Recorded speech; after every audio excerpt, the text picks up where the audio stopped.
What would a Prohibition-era New Year look like exactly? In some ways, it'd be very familiar. In others, especially if it was being celebrated by a culture you're not used to, it seemed like another world. The ball drop in New York City's Times Square is a New Year's tradition just about everyone knows. Crowds gather in the frigid streets to party, and people all over the globe tune in to watch the New Year come in. You can hear it here in Times Square. You can feel it here in Times Square. People are ready for 2022.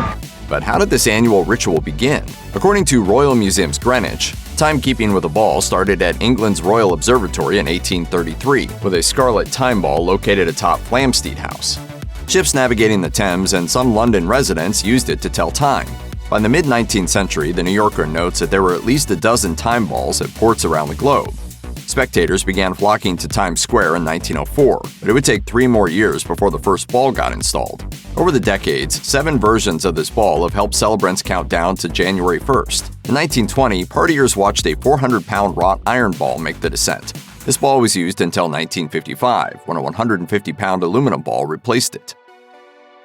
New Year's resolutions have been around for roughly 4,000 years, according to history. Dating back to the Babylonians, the first declarations were made directly to the gods. For those who succeeded in sticking to their word, the Babylonians believed they would enjoy the favor of the divine for the year. New Year's resolutions have changed considerably, but the essential desire to set goals for the year persists. The Atlantic notes that people were more interested in being more cheerful and cursing less in the early 20th century than they were with weight loss, for instance. I am going to be happy this year. I am going to make myself happy. Do you want us to leave the room, or? Like today, folks also debated the merits of New Year's resolutions. One headline from the 1920s reads, "Has making New Year's resolution gone out of style?" Writer Fannie Hurst opined, "As a custom, New Year's resolutions making is charming. As a practice, at least for a mere mortal of my kind of clay, it has about the pulling power of a flea." In Spain, the last night of the year is known as Noche Vieja, or Old Night. Since at least the 1880s, the Spanish have incorporated an eclectic tradition into their New Year's celebrations. At the toll of midnight, they pop 12 grapes into their mouths, attempting to chew and swallow them all before the last of the 12 chime sounds. Many believe the farmers of the Alicante region launched the tradition to get people to eat more grapes. This practice quickly took off, and by the 1920s, people were diving into bunches of grapes as the clocks chimed. These 12 grapes came to be known as las 12 uvas de la suerte, or the 12 lucky grapes. For those who chewed and swallowed them in time, a year's worth of good fortune awaited. Today, all but 20% of these so-called lucky grapes originate in the Vino Lopo Valley of central Alicante. These grapes have a light green, fleshy appearance with a refreshing flavor. They provide the perfect hangover-free start to a new year. One of Japan's oldest and most unique New Year's traditions is known as Toshikoshi Soba and involves slurping steaming bowls of buckwheat noodles. Some believe the tradition has 800-year-old roots and began with a Buddhist temple that gifted the poor with soba noodles. Live Japan notes that the custom became widely practiced during the Edo period, from 1603 to 1867. One of the most iconic soba noodle-making companies, Kanda Owariya, dates to 1923 and remains a family business, according to the Federation of Japan Noodles Organizations. The establishment's primary product remains 2-8 soba, which will undoubtedly be slurped along with sake and side dishes this New Year's Eve. In Japan, the beginning of the New Year has long been one of the most important holidays on the calendar. In keeping with tradition, people still devour buckwheat noodles served cold or warm, with dipping sauces or in a broth. According to a recent survey conducted by MinPro, nearly 70% of people living in Japan continue this tradition. History notes that Americans drank themselves silly at the end of 1919, and many felt they had good reason.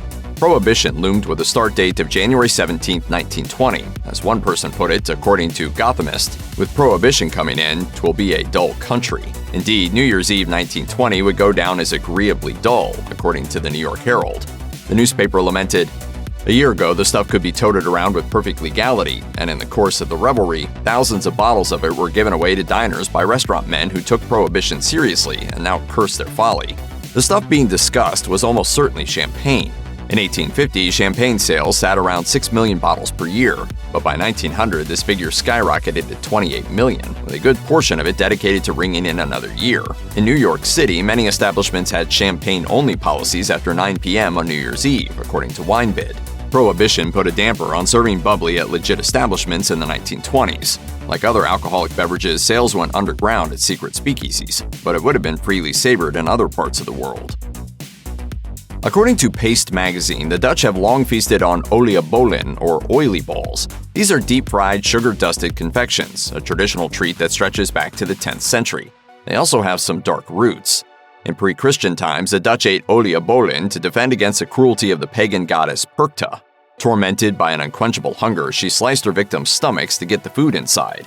Eating oily food such as oliebollen would ensure the sword slipped off. According to Food 52, Dutch immigrants brought oliebollen to America, and over time it evolved into donuts. Logically notes that a Jewish American named Adolf Levitt invented the first donut-making machine in 1920. By 1933, donuts dominated the Chicago World's Fair as a symbol of progress and ingenuity. Levitt would found Mayflower Donut and the Donut Corporation of America, raking in an impressive $25 million. As donut accessibility increased stateside, their associations with New Year's Eve decreased. But those of Dutch descent snacked on them into the 1920s.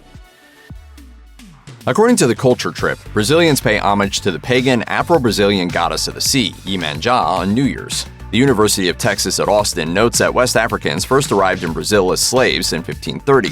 They couldn't openly practice their religious beliefs, but enslaved Brazilians participated in secret rituals to the goddess for centuries. With the abolition of slavery in 1888, Brazilians of African descent could finally practice this New Year's tradition. In 1925, Iemanjá festivals got a massive publicity boost when a group of 25 Rio Vermelho fishermen made offerings to the goddess in exchange for calm seas and big catches. Since then, the festival has exploded in popularity among all Brazilians. People across the nation gather at the water to make offerings between January 1st and February 2nd. Traditionally, participants in Iemanjá celebrations wear all white, and their offerings include everything from flowers to mirrors. Locals also offer white foods like coconut puddings and sweet rice. Participants believe that if these offerings get washed into the ocean, Iemanjá has accepted them. The 1920s are still known today as the Jazz Age. The music gained popularity throughout the decade, and Prohibition ensured it would thrive in underground nightclubs. According to Seton Hall University, one of the most popular jazz-playing speakeasies was the Back Room in New York City. Visitors to the Back Room today can still see how its original notorious guests accessed the joint. Multiple exits meant gangsters like Lucky Luciano, Meyer Lansky, and Bugsy Siegel could slip out as needed. Keep it under wraps. You don't want anyone knowing that you're doing this illegal thing. The Back Room was known as the Back of Ratners in the 1920s, and it attracted a long list of movie and theater actors along with gangsters. It was a hopping social scene, especially at New Year's. For revelers willing to take a risk on illegal cocktails, such speakeasies would have been flowing with illegal alcohol and catchy music. The tradition of midnight kisses on New Year's Eve can be traced back to ancient and medieval times through English and German folklore.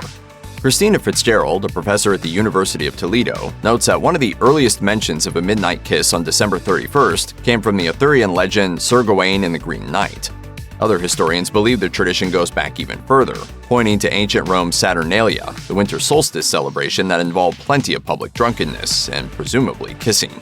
There was also Viking Hogmanay, a tradition still observed in Scotland, where friends and strangers alike greet one another on New Year's Eve with kisses. Scotland leads the way in New Year celebrations, always has, always will. Women's Health magazine found an early modern reference to a midnight kiss in a New York Times article from 1863 detailing German traditions. It reads, "As the last stroke dies into silence, all big and little, old and young, male and female push into each other's arms, and hearty kisses go round." The tradition would presumably get passed down through the generations and play a significant role in how people 100 years ago observed the passage from one year to the next.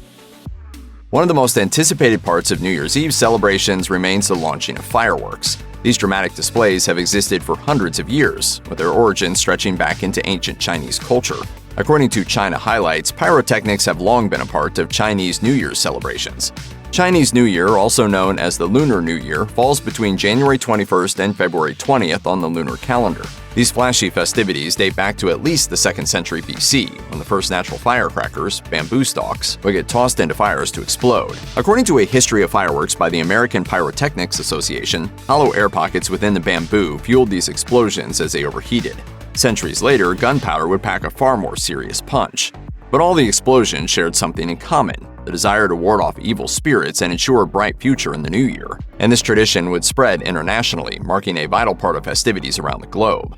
Today, New Year's Eve firecrackers and fireworks are part of celebrations globally, creating a festive ambience that's remained familiar across hundreds, if not thousands, of years.